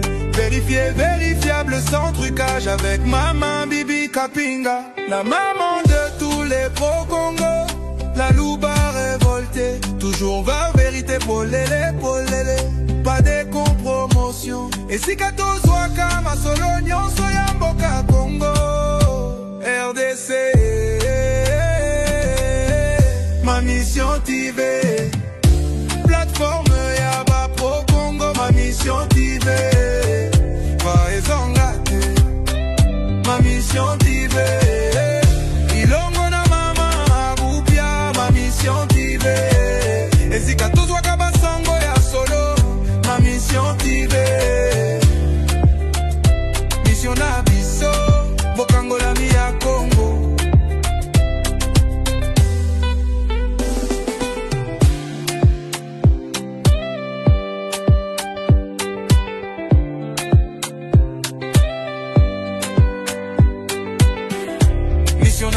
Bokangola mi ya Congo.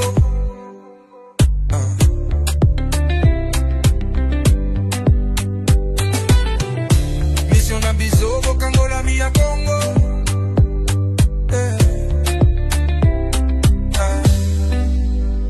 Mission na biso bokangola mi ya Congo.